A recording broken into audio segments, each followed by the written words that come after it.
Egzamin maturalny z języka francuskiego. Poziom rozszerzony.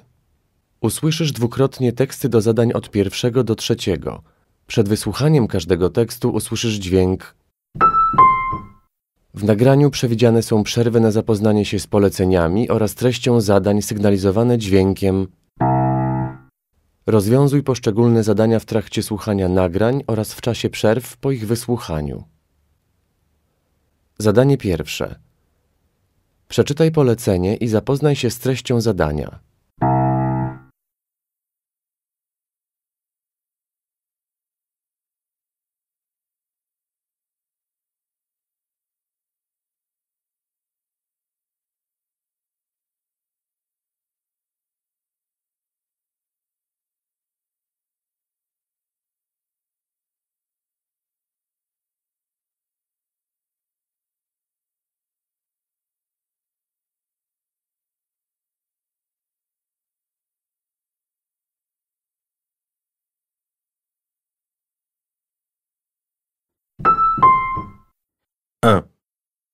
Quand on parle de quelque chose qui n'a rien d'extraordinaire, on dit que ce n'est pas le Pérou. Le Pérou fait ici référence au pays d'Amérique latine, longtemps considéré par les Européens comme un Eldorado. Après la conquête du pays par les Espagnols au XVIe siècle, le Pérou est devenu pour eux une source importante de richesse. Ils exploitaient les ressources minières, particulièrement riches en or et en argent. C'est pourquoi, même si les réserves du pays ont vite disparu, le Pérou est resté dans l'imaginaire collectif le pays de toutes les richesses. De là est née l'expression « c'est le Pérou » en référence au fait d'amasser une fortune. Aujourd'hui, elle est surtout utilisée à la forme négative.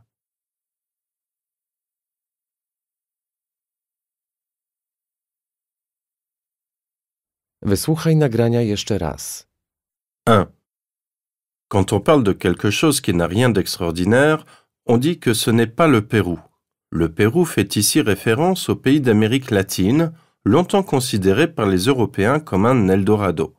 Après la conquête du pays par les Espagnols au XVIe siècle, le Pérou est devenu pour eux une source importante de richesse. Ils exploitaient les ressources minières, particulièrement riches en or et en argent. C'est pourquoi, même si les réserves du pays ont vite disparu, le Pérou est resté dans l'imaginaire collectif le pays de toutes les richesses. De là est née l'expression « c'est le Pérou » en référence au fait d'amasser une fortune. Aujourd'hui, elle est surtout utilisée à la forme négative.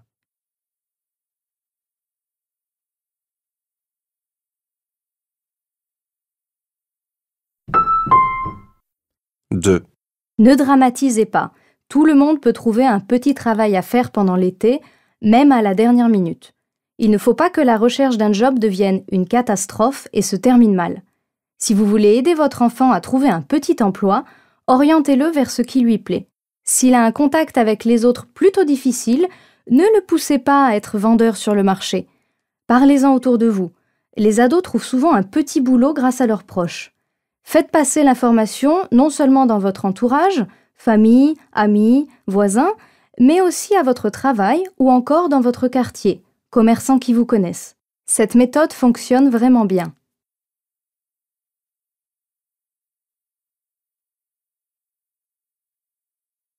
Wysłuchaj nagrania jeszcze raz. 2. Ne dramatisez pas. Tout le monde peut trouver un petit travail à faire pendant l'été, même à la dernière minute. Il ne faut pas que la recherche d'un job devienne une catastrophe et se termine mal. Si vous voulez aider votre enfant à trouver un petit emploi, orientez-le vers ce qui lui plaît. S'il a un contact avec les autres plutôt difficile, ne le poussez pas à être vendeur sur le marché. Parlez-en autour de vous. Les ados trouvent souvent un petit boulot grâce à leurs proches. Faites passer l'information non seulement dans votre entourage, famille, amis, voisins, mais aussi à votre travail ou encore dans votre quartier, commerçants qui vous connaissent. Cette méthode fonctionne vraiment bien.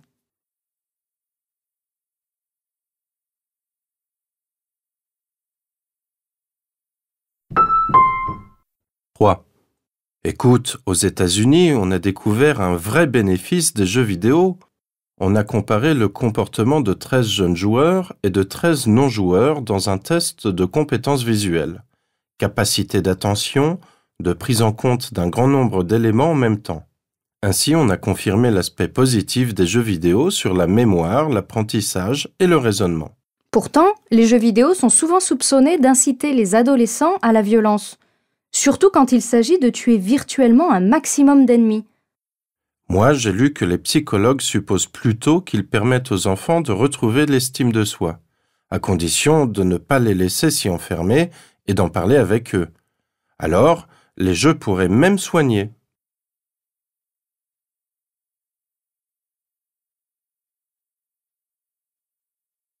Wysłuchaj nagrania jeszcze raz. 3. Écoute, aux États-Unis, on a découvert un vrai bénéfice des jeux vidéo. On a comparé le comportement de 13 jeunes joueurs et de 13 non-joueurs dans un test de compétences visuelles, capacité d'attention, de prise en compte d'un grand nombre d'éléments en même temps. Ainsi, on a confirmé l'aspect positif des jeux vidéo sur la mémoire, l'apprentissage et le raisonnement. Pourtant, les jeux vidéo sont souvent soupçonnés d'inciter les adolescents à la violence, surtout quand il s'agit de tuer virtuellement un maximum d'ennemis. Moi, j'ai lu que les psychologues supposent plutôt qu'ils permettent aux enfants de retrouver l'estime de soi, à condition de ne pas les laisser s'y enfermer et d'en parler avec eux. Alors, les jeux pourraient même soigner.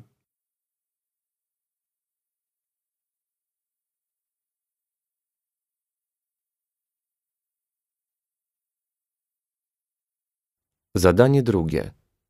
Przeczytaj polecenie i zapoznaj się z treścią zadania.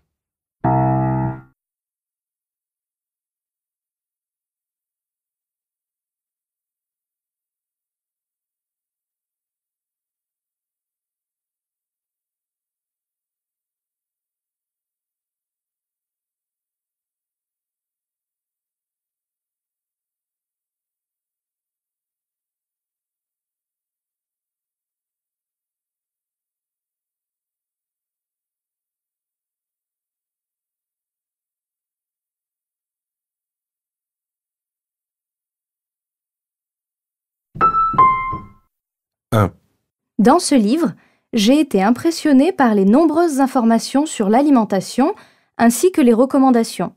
Par contre, les recettes m'ont plutôt déçue. Je ne les trouve pas forcément adaptées à la vie de tous les jours. De plus, l'auteur ne prend pas en compte les gens qui souhaitent manger mieux, mais qui n'ont pas de magasin bio tout près de chez eux. Personnellement, je dois me contenter d'un rayon dans mon supermarché. Je n'ai pas pour l'instant l'intention de passer au régime sans gluten ou sans lait. Je souhaite juste manger mieux, sans produits industrialisés ni plats préparés.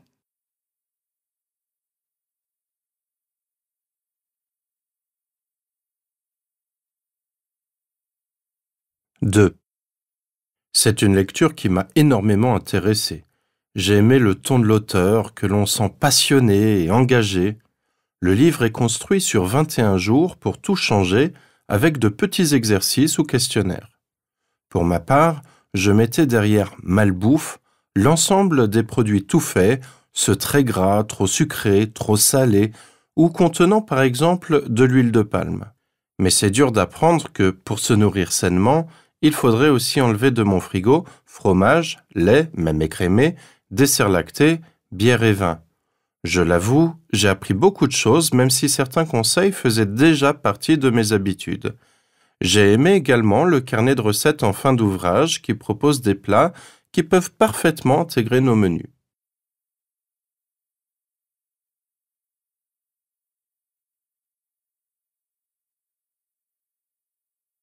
Trois. Mon signe astrologique, c'est Gémeaux, et ce n'est pas pour rien. En ce qui concerne l'alimentation, j'ai toujours été gourmande et épicurienne. Je savais apprécier les bons produits français et le bon vin. Et pourtant, depuis mes 20 ans, j'ai toujours extrêmement contrôlé ma nourriture. Je suis capable de vous dire la composition, les bienfaits et le nombre de calories de chaque aliment consommé. Alors, quand on m'a proposé de lire « J'arrête la malbouffe », j'ai immédiatement accepté, car avec les soucis de santé de mon fils, j'ai besoin de m'informer davantage. En lisant ce livre, je me suis beaucoup renseignée sur les thématiques du gluten et du lactose.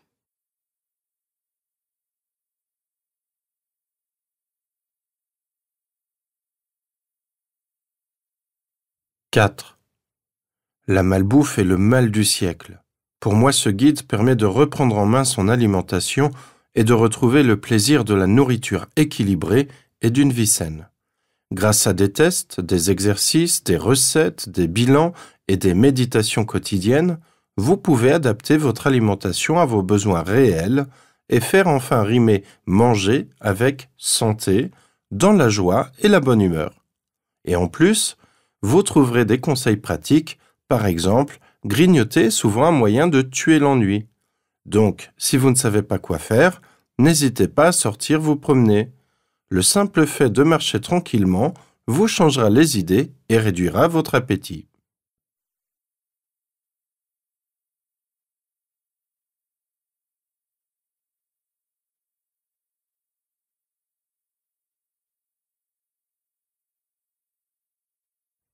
Wysłuchaj nagrania jeszcze raz. 1. Dans ce livre, j'ai été impressionnée par les nombreuses informations sur l'alimentation ainsi que les recommandations. Par contre, les recettes m'ont plutôt déçue. Je ne les trouve pas forcément adaptées à la vie de tous les jours. De plus, l'auteur ne prend pas en compte les gens qui souhaitent manger mieux, mais qui n'ont pas de magasin bio tout près de chez eux. Personnellement, je dois me contenter d'un rayon dans mon supermarché. Je n'ai pas pour l'instant l'intention de passer au régime sans gluten ou sans lait. Je souhaite juste manger mieux, sans produits industrialisés ni plats préparés.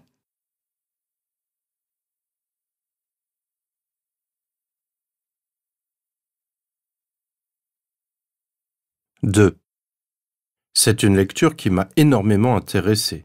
J'ai aimé le ton de l'auteur, que l'on sent passionné et engagé. Le livre est construit sur 21 jours pour tout changer, avec de petits exercices ou questionnaires. Pour ma part, je mettais derrière malbouffe l'ensemble des produits tout faits, ceux très gras, trop sucrés, trop salés, ou contenant par exemple de l'huile de palme. Mais c'est dur d'apprendre que pour se nourrir sainement, il faudrait aussi enlever de mon frigo fromage, lait, même écrémé, desserts lactés, bière et vin. Je l'avoue, j'ai appris beaucoup de choses, même si certains conseils faisaient déjà partie de mes habitudes. J'ai aimé également le carnet de recettes en fin d'ouvrage qui propose des plats qui peuvent parfaitement intégrer nos menus.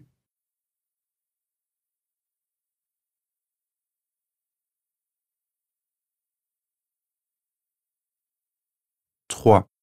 Mon signe astrologique, c'est Gémeaux, et ce n'est pas pour rien. En ce qui concerne l'alimentation, j'ai toujours été gourmande et épicurienne. Je savais apprécier les bons produits français et le bon vin. Et pourtant, depuis mes 20 ans, j'ai toujours extrêmement contrôlé ma nourriture. Je suis capable de vous dire la composition, les bienfaits et le nombre de calories de chaque aliment consommé.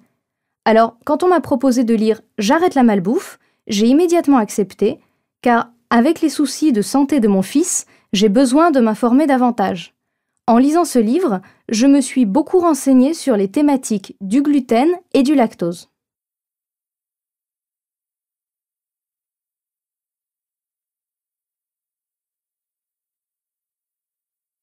4.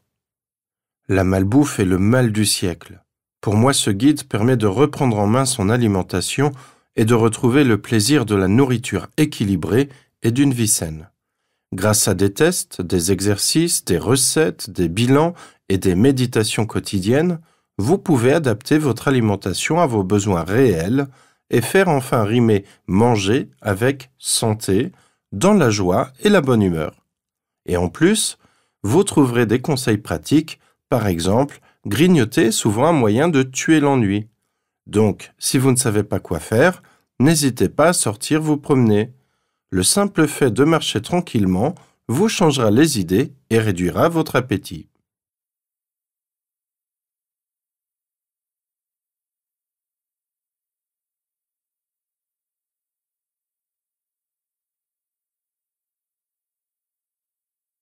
Zadanie trzecie. Przeczytaj polecenie i zapoznaj się z treścią zadania.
Alice, vous êtes spécialiste de la gastronomie florale. Comment a commencé votre passion pour les fleurs? Je suis fille d'agriculteur. Mon amour des jardins est né dès mon enfance. Toute petite, alors que mon père m'avait offert la liberté de cultiver une petite parcelle de terre, j'ai choisi les fleurs. Parfois, ma mère en cueillait quelques-unes et les glissait dans les salades. Mais c'est en 1993, lors d'un voyage au Maroc, que le déclic s'est opéré. Une conversation passionnée sur la flore si diversifiée de ce pays, sur l'art d'y cuisiner la rose et la fleur d'oranger, et soudain une question. Mais Alice, toi qui connais si bien cette cuisine, pourquoi ne pas en faire un livre? Au début, mon but était de rassembler des recettes du monde entier dans un ouvrage et de consacrer une partie de mon introduction aux fleurs. Mais alors, pourquoi vous êtes-vous lancé dans toutes ces recherches sur la cuisine des fleurs? Au fil de mes recherches, je me suis rendu compte que ce qui était toujours intéressant à propos des recettes qui utilisaient les fleurs, c'était que les gens ne comprenaient pas l'originalité de cette cuisine, qu'ils la percevaient comme quelque chose de primitif. Dans tous les livres que j'ai pu collecter, j'ai trouvé quelques recettes pas très chères à réaliser, mais rien n'indiquait combien de fleurs comestibles on pouvait manger. On ne savait pas vraiment le goût qu'elles avaient, pourquoi on les utilisait dans une recette plutôt que dans une autre. Et surtout, les recettes me semblaient souvent simplifiées. Elles étaient inexactes sur le plan culinaire et elles étaient le plus souvent difficiles à reproduire. Depuis, je mène une recherche constante sur les saveurs des fleurs. J'ai préparé plus de 1000 recettes, je collabore avec des firmes internationales, mais aussi avec des artisans pour la création de nouvelles gammes d'aliments. Je donne des conférences et des cours dans le monde entier. En juin 2000, j'ai créé le premier jardin botanique de fleurs comestibles et en 2003, la première école de cuisine des fleurs à Paris. Qu'apportent les fleurs d'un point de vue alimentaire? Des vitamines, des oligo-éléments, des minéraux. Il faut aussi savoir que certaines fleurs ont vraiment des effets spécifiques, notamment sur le plan médicinal. La capucine, par exemple, est un antibiotique naturel. Avec les fleurs, on peut faire une cuisine délicieuse, mais aussi bénéfique. Les fleurs peuvent soigner non seulement le corps, mais aussi l'âme. Est-ce vrai? Je pense qu'elles peuvent aussi l'apaiser. Le simple fait de les regarder, de les contempler, de s'imprégner de leurs couleurs, de leurs parfums, tout cela crée des émotions très particulières et a une véritable incidence sur notre tranquillité. Cela vaut bien, selon moi, une séance de méditation. Lorsque je contemple les fleurs, j'arrête ma pensée. Ma pensée s'arrête sur elles. Je ne suis plus interpellée par le reste. D'ailleurs, dans le monde des jardins, vous constaterez que les gens sont différents. Les jardiniers, par exemple, sont des personnes très tranquilles, très paisibles. Les fleurs nous font exister et voir le monde différemment.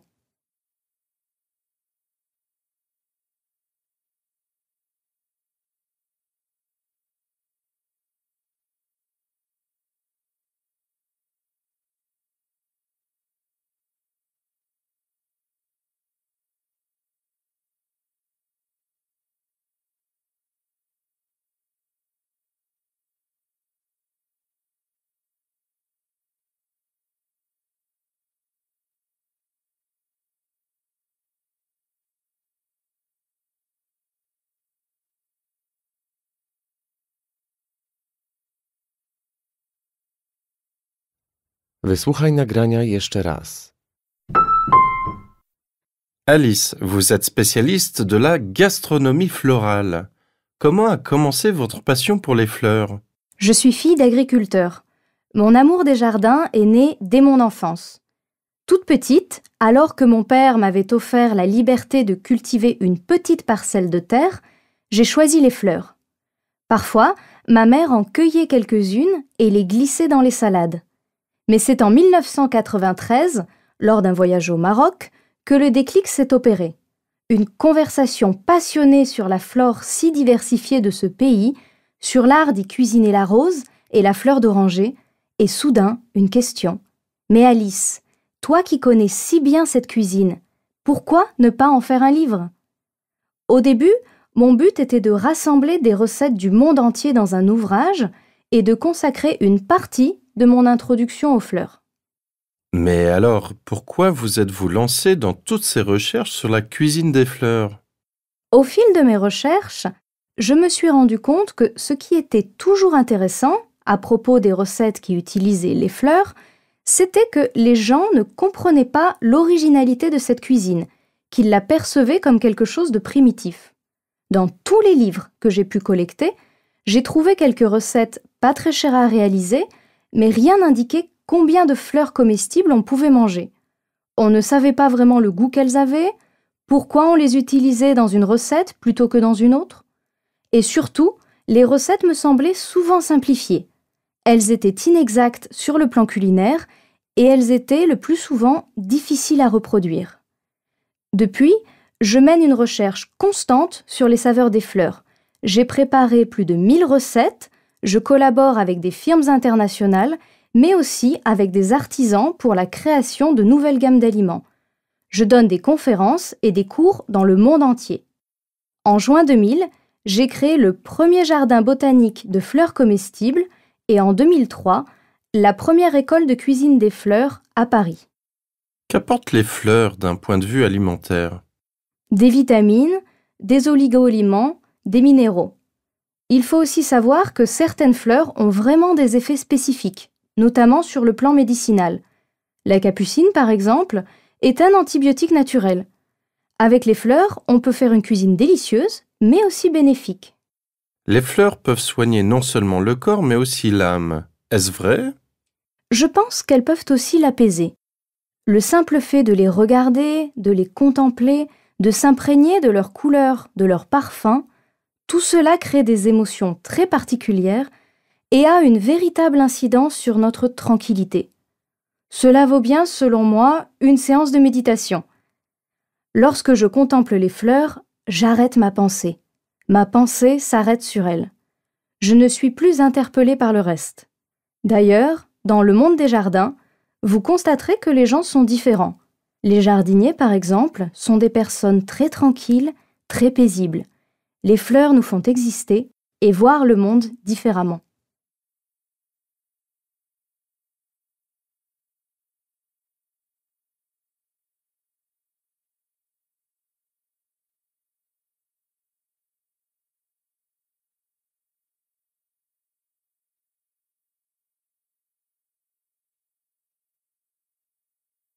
Czas przeznaczony na tę część egzaminu minął.